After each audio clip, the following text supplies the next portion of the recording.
Good afternoon. I want to thank everybody who joins us. My name is Olha Tumanova, and Ukraine Media Center Confirm continues this operation today.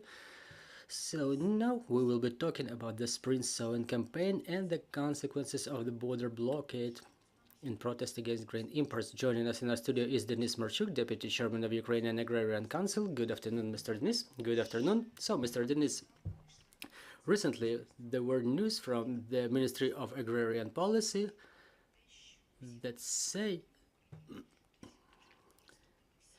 that all of the regions proceeded to sow in the spring crops, and we were able to achieve the sowing in the area of 476,000 hectares. So let's talk about this. How did the spring sowing campaign started?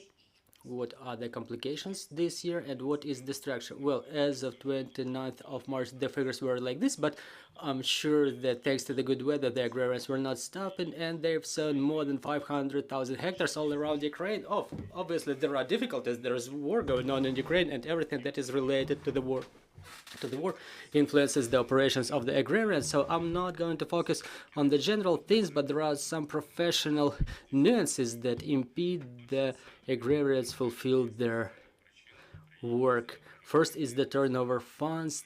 The crops in Ukraine are not valuable in the market from the point of view of the market prices. So, I mean, the prices of corn and wheat are way lower than the global indicators, and agrarians were only losing selling them. The only program that helps them survive is the lending program 579. It's good that it was extended until the year 25. The only thing we want to double check is we want to achieve the increase of limits, because 9 million hryvnias are too little of an amount to cover the agrarians' needs. And if we cannot expand the program over all of the agrarians, at least we may resort to raising the investment credits. What it means, there are programs in Ukraine for processing facilities, for those facilities that create added value. They may get loans in amount of up to 150 million, but to support the agriculture, to support the jobs, to keep stimulating people to come back to the rural areas, we need jobs. And in Ukraine, these jobs could be added to the dairy farms. For example, if there is 150 million hryvnias extended for development of dairy complexes, they process the crops into the fodder, the animals, the cattle eat them, produce milk. This is the natural product that we may sell with added value and reinforce the economy of Ukraine. Yet another critical issue is the human factor, the increased number of people who are being mobilized. The war is not going anywhere. We have to repel the enemy. But from the beginning of the full-scale invasion, the mobilization in rural areas is going on a permanent basis. The agrarian employees are being mobilized, and those who are booked are only half of the personnel. Now there is the sowing campaign in progress. In autumn there will be a harvesting campaign, but you have to create your teams. You make so you could count on people, but due to a number of bureaucratic procedures, there's a lot of issues arising on part of the booking. So between booking and mobilization, there may be a month in between, and people get mobilized within that period. Meanwhile, the employers continue counting on them. So we, as an association, we support the booking mechanism. It was not yet considered by the Cabinet of Ministers of Ukraine, but in fact, we could book some people within 1 or 2 days having submitted all the necessary paperwork, because only those people can be booked who are registered by the territorial conscription offices. They're all on the Oborikh system, so we don't have to submit those leads to the Ministry of Economy, and the Ministry of Economy transfers them to Ministry of Agriculture. Then the paperwork goes to the general staff, and it takes a lot of time. So as soon as people are registered already, We can just submit the documents and fulfill all of the procedures within day or two, so that the agrarians can count on their human resources and continue their normal operations. So talking about the sowing campaign by regions, how has it started, and in the areas close to the forward edge, how successful was the work there? Well, the most active were the southern regions such as Kherson, Mykolaiv, Odesa region, and now we see the west and the north going into fields. Poltava region is entering the season of sowing the sugar beets. I cannot say that some of the regions are catching up. No, right and contrary. During this cycle, all of the works are going on more intensely compared to the previous year. So we may say that everybody is pretty well prepared. And talking about the areas closer to the forward edge, the issue of dense mining is still present there, but thanks to our demining tips, we may say that in Kherson region the sowing areas increased thrice compared to the previous year. Like previous year it was 54,000 hectares, and this year it's more than 152,000 hectares. So there are chances to increase the amount of harvest in this area to support the life and operation of their enterprises. But again, present issue for them is still funding, because a lot of them spent all their funds for demining even before the existence of the program that exists in Ukraine with the support of the government that allocated 3 billion hryvnias for demining. But some of the companies just entered the occupied Kherson region and they started demining at their own cost, entering official contracts, lending funds, but now they don't get compensated. And this is one of the issues that we need to add to our communications, because should those funds be back to them, the employers could add more employers, and unfortunately they've spent everything and they have nothing to buy the minerals, the fertilizers for, and under conditions like that it's very difficult to get any lending, even under the program of 579 that is aimed at the occupied territories. Well, probably it would be efficient for them. Well, talking about the reserves from the previous year, what's going on with the reserves?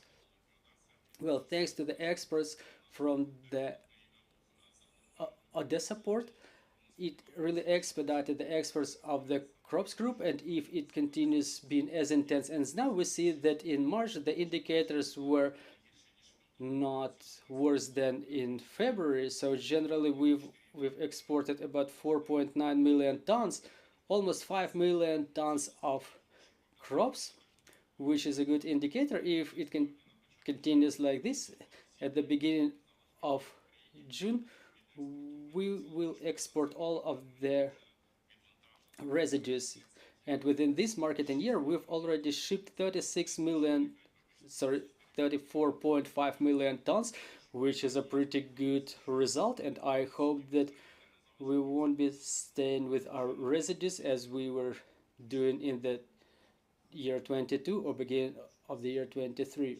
So talking about the blockade of the border, to what extent will it influence the spring sowing campaign? And generally, how does it influence the whole sector? Well, generally, it influenced negatively. The under-received tax expenses amounted to about 6.3 billion hryvnia. That is a lot of money for a country waging a war. And if we also take into account some indirect losses borne by the logistic companies, processing companies, and others involved in the cycle, but thanks God, now it's only 2 checkpoints that are under blockade. Last year we had very intense negotiations in Poland, in Warsaw, with involvement of sector associations. We were also taking part in those negotiations as the sectoral organization, and we were able to achieve some agreement with regard to licensing of sugar, raspberry. Well, the sugar and raspberry will be discussed this week in Ukraine. The sugar beet manufacturers will discuss it among themselves in Ukraine. Raspberry will be discussed in the summit organized by our partners, the same of Poland. the Ministry of Agrarian Policy, they established the trilateral meeting, Ukraine, Lithuania, and Poland, and other interested countries of the European Union, where this issue will be touched upon. But the key issue is the transit and the blocking the border, because Ukraine came up with the suggestions, with the offers, and our suggestions for unblocking were that we don't sell anything in Poland, we only use it as transit area.